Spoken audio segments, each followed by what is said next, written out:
The affordable tiny hatchback or sedan is dead, replaced by the tiny affordable SUV. And we brought so many of them here today that we had to have two hosts to help cover them all.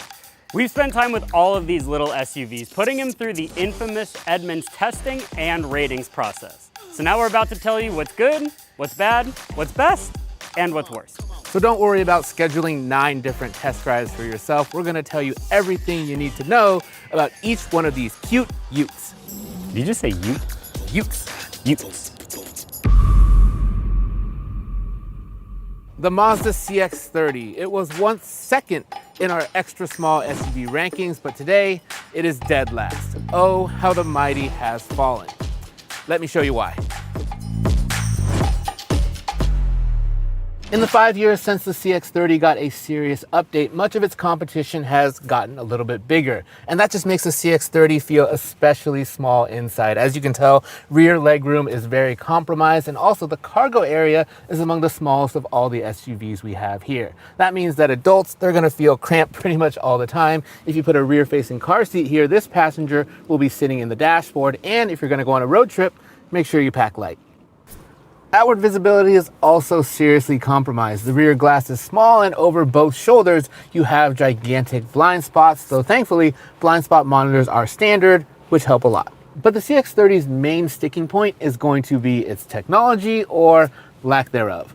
Most versions of this vehicle come with an even smaller screen than this, and I said screen and not touchscreen because for that screen you have to use this controller here to do everything, and that gets really annoying. Turbo versions of the vehicle get a bigger screen that is a touchscreen. However, you can only use it when you're using Apple CarPlay or Android Auto, and the screen is mounted so high up that you can't comfortably reach it from either the driver or passenger seat. And a touchscreen that you actually can't reach to touch, that's not really that helpful, is it? Let's keep this simple. In typical Mazda fashion, the CX-30 is beautiful, drives really well, and has a high quality interior. But its dated technology and itty bitty living space means that it just doesn't cut it anymore. Okay, so you know the Toyota RAV4, but what about its less accomplished little sibling? Now there are some things that we like about the Toyota Corolla Cross, but make no mistake, this is one of our least favorite small SUVs. Let me start by telling you what is good.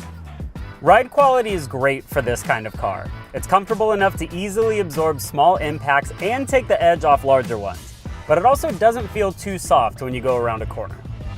There's some decent tech here too. You get wireless Apple CarPlay, wireless Android Auto, both of which are standard. And Toyota also gives you a good number of standard safety features: automatic emergency braking, lane keeping assist, and adaptive cruise control. Even get that on the cheaper models. We love to see that. So when we tested and compared all of these SUVs, we focused on the gas-only version of the Corolla Cross. But we also have to give Toyota a little bit of credit here because they make this vehicle in a hybrid as well. And at least at this moment in time, this is the only one that comes like that, with the option of gas-only and a hybrid. But obviously there are reasons why the Corolla Cross shows up this low on our list. Car seat installation, for example, can be challenging because this door opening right here gets real narrow at the bottom. Because we're tight on space in general, if you have a rear-facing car seat, you're gonna wanna scoot up this chair much further up than you'd otherwise want to. But even without a car seat, things are tight back here. These are the smallest SUVs from all of these automakers, so we're not expecting a whole bunch, but there is definitely less space to move around in the Corolla Cross than some of its main competitors. But most important to me is that this interior feels cheap. There is hard, scratchy black plastic everywhere, and then you get this sort of like synthetic leather situation going on. It's just rough and not that nice. Obviously, we can excuse some of that for this kind of money, but as you're about to see, others do this a lot better. If your plans include anything more than an easy dirt road or a gravel parking lot, the Subaru Crosstrek is the only vehicle here with any sort of off-road cred, especially when it comes in wilderness form. But even if you're not going to leave the pavement, there are still strong reasons to consider Subaru's lovable, plucky SUV. Let's check them out. First, the ride quality is among the best you'll find here. The suspension is soft and comfortable, but it never feels sloppy. Plus, the extra ground clearance gives you more confidence to charge through potholes and drainage ditches without fearing damage.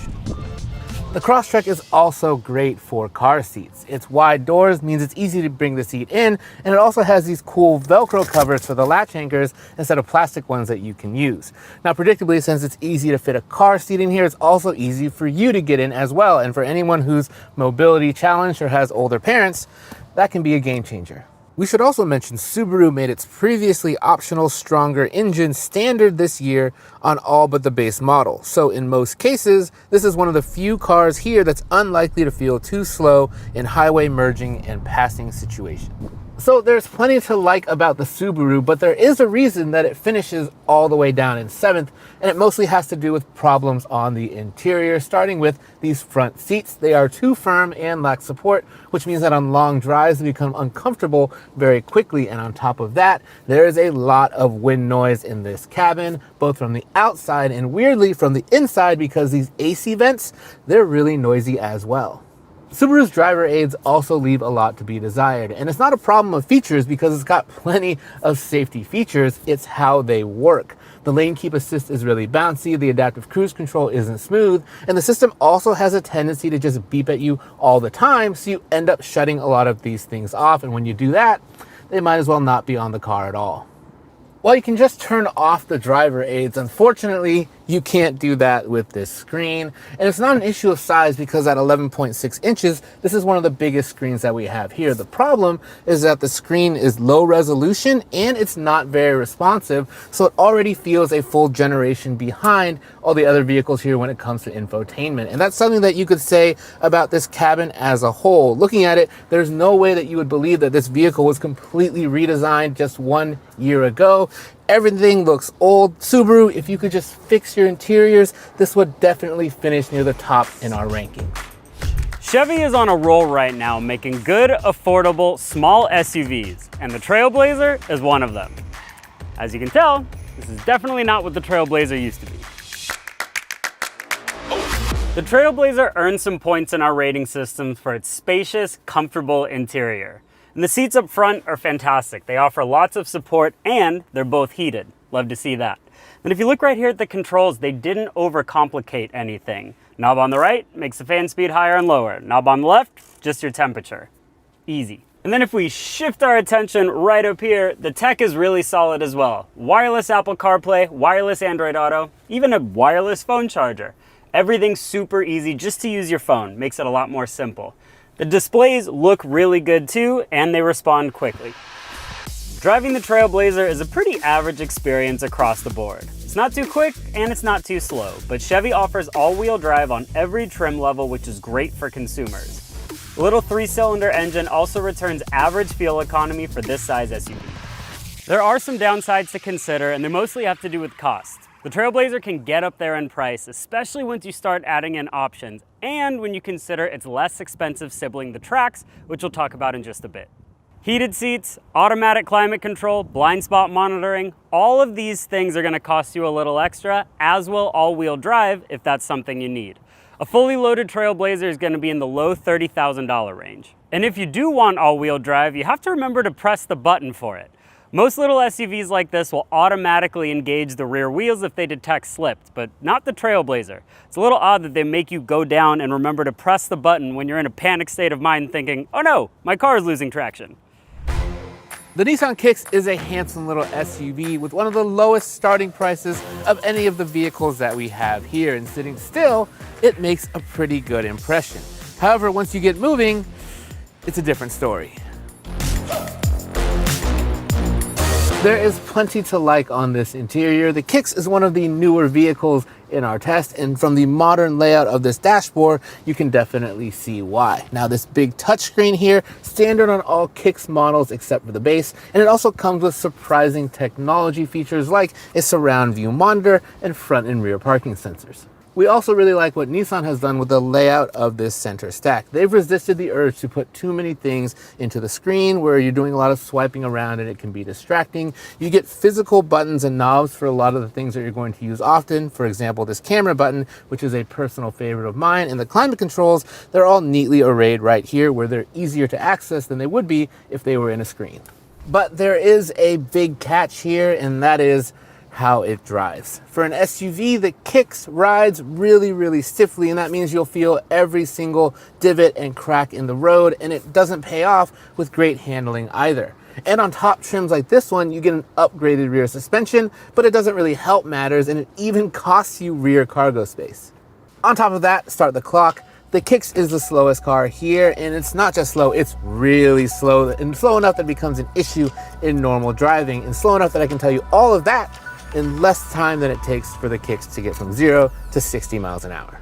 Usually where there's a lack of speed, there is great efficiency, but in the Kicks, unfortunately, you're not really getting that either, because in our real world testing with the all-wheel drive version of this vehicle, we didn't come close to hitting its EPA estimated 30 mpg combined. So the Kicks offers good value with its technology and great for the money interior. However, since this is a car, you're going to have to drive it around every once in a while, and that is where the Kicks starts to lose a lot of its appeal. We are huge fans of the Honda Civic, and the HR-V is a lot like that, except a little bit worse. Now there's still some definite strong points to go over here. You remember the old Honda Fit? Well, the HR-V is the effective replacement for that car. But like the old Honda Fit, there is a ton of space in the second row, especially for something that's this small. And the cargo area behind me is super generous as well. Honda has just nailed the packaging in the HR-V. Spacious? Yes. Full of amenities? No. There's no place to charge my phone, and there's no air conditioning vents back here. Heck, there's not even a place that folds down with cup holders, no center armrest. Come on, Honda. The HR-V feels like a high quality product too. You know, unlike that Corolla Cross I was in earlier, everything I touch around me and even the controls don't feel cheap. It's nice to be in an inexpensive car with a higher quality interior. I'm also really impressed with the HR-V's ride quality. The suspension is compliant enough that it doesn't feel harsh over big bumps, but at the same time, you don't feel disconnected from the road. That's classic Honda right there, striking the perfect balance. But we still recommend alternatives to the HR-V. Why is that the case? Well, where I'm sitting is part of that problem. These seats are just not super comfortable. They're lacking cushion, and over here on the driver's seat especially, there's no lumbar support to get your back comfy. If you're considering buying one of these cars, we recommend sitting in it as long as you can before you purchase and make sure it works for you. The tech here is starting to feel dated as well, and unlike the Civic, which we like so much, you don't have the option of having the Google integration. You do get Apple CarPlay, which is nice, but it looks small on this screen. And on the base model HR-V, the display is even smaller than this. And then there's the driving tech. Now, Honda is generous with the features you get in the HR-V, but everything just doesn't work as well here. You get a lot of false alarms while you're driving, and the adaptive cruise control, for example, isn't very responsive when you're actually driving. That might have something to do with the fact that this is the second slowest car we have here, only behind the Nissan Kick. We know you almost forgot about Buick, and to be honest, we do too sometimes, but the premium aspiring brand is still here, and they're still making SUVs, and the best thing in their lineup just might be found at its entry point, the Envista. Technology is a strong point in the Envista. Every trim level gets a good sized touchscreen and a digital gauge cluster, and it comes in this nice modern looking single setup here. Also, wireless Apple CarPlay and Android Auto are standard, and that is pretty much all you need. The Envista's design also helps it to stand out. Its slanty coupe-like profile makes it unique among vehicles, and usually for extra small SUVs, you're not going to get much road presence or driveway pride, but the Buick stands out in a good way. We have to give them credit for that. Buick doesn't always do a great job of differentiating its products from its more modest Chevy counterparts, but here in the Envista, it's done a pretty good job, especially in the top level Avenir trim like this. There are nice materials, and the overall design and layout do feel more upscale. There are several things, however, that keep the Envista off of the top of our list, and it starts with the cargo area. Now, remember that sloping roofline that we like so much for style? That has a negative impact when it comes to cargo space. It has one of the smallest of any of the vehicles in our test on the spec sheet, and in practice, this space is just less practical and easy to use. That roofline also negatively impacts rear headroom and makes it harder to get in and out of the vehicle. I actually whacked my head on the side of it climbing in for the first time. Not ideal. And while we like that the Buick has enough materials and design differences from the Chevy to make it feel fresher, we also wish that it came with a few more features, like perhaps dual zone automatic climate control so you can set different temperatures for the front passengers. And there's also one more catch that might be a deal breaker. You cannot get this with all-wheel drive. And then there were two. You know what, the last 7 SUVs all seem to have about an equal number of pros and cons. But for these two, the good definitely outweighs the bad. And that's why we think they're most deserving of a spot in your driveway. Let's start with the Chevy Trax. Not only is this a solid small SUV, but it has the least expensive starting price of anything in this video. So the Trax is the corporate cousin of the Buick Envista, which we just talked about a little while ago. Now, aside from the Buick feeling a little bit nicer inside, we don't think it's worth the extra money that it costs over the Trax. And then there's the Chevy Trailblazer, which we've already talked about. The only reason you should buy the Trailblazer is if you need all-wheel drive, because the Trax doesn't offer it. But just because it's cheap does not mean we're missing out on features in here. I have a wireless charger, heated seats up front, just to name a few. And wireless Apple CarPlay and wireless Android Auto come standard. And just like I mentioned in the Trailblazer, the controls in here, dead easy to figure out. There's a good amount of storage in here and 2 different places to charge your phone up front and in the back. Something personally I like as well, plenty of places to store your phone. When it comes to the back seat, the Trax is also better than the Envista because it has a boxier shape. The problem is, once you're back here, there's no cup holders and, tell me if you've heard this before, no rear seat air vents. Boo! Your friends are definitely going to be fighting to sit up front. And even though you get more cargo space back here than you do in the Envista, it's still not wide enough to fit golf clubs. So I guess you're gonna have to throw those in the back seat, but who cares? Golf clubs don't need air vents anyway. And not only is the Trax a really good value, I actually think it looks really good too. Or you could drive Iron Man's helmet. We finally made it to our favorite of the bunch. This is the Hyundai Kona, and a big reason that we like it so much is this interior. A lot of the other vehicles that we've covered today, their interiors feel phoned in, but the Kona is the opposite. It looks great in its layout, super intuitive to use. We also like the fact that this big screen comes standard on every single Kona. On top of that, its small item storage is excellent. You get a little shelf here above the glove box. In this area, you can actually fold the cup holders away to store bigger items or pop them out when you need to put in a can. The Kona has a spacious interior, including in the back seat, which has plenty of room for adult passengers and even a rear-facing car seat. And those sitting back here will be happy to find that there are not only rear air vents, but also rear USB ports, which is not a given among the vehicles that we have here today. And that speaks to what I think is actually the Kona's biggest strength. It is feature-rich. Even though it costs a bit more than the other vehicles, you're getting everything. All the other stuff that we like individually in other vehicles, the Kona has it. Surround view camera, wireless Android Auto and Apple CarPlay, heated and ventilated front seats. You get what you pay for with the Kona, and it's a level of equipment you're just not going to find anywhere else. Also, while it might not be as flashy as a big screen or an LED light bar, Hyundai also offers the best warranty in the game. And that can provide a lot of peace of mind, especially if you're buying the vehicle and not leasing. And while we are covering gas vehicles in this video, if you're EV curious and like what you see, the Kona is also offered as an EV. So why wouldn't you buy a Kona, besides the fact that from the outside, I wouldn't call it aesthetically pleasing? It has to do with the suspension. It's just a bit too soft and squishy on the road, and that means that for passengers, they can get car sick more easily. That being said, to us, this is still the best extra small SUV in the game, and the one that we recommend above all the others. And so, there you have it, 9 extra small SUVs ranked from worst to best.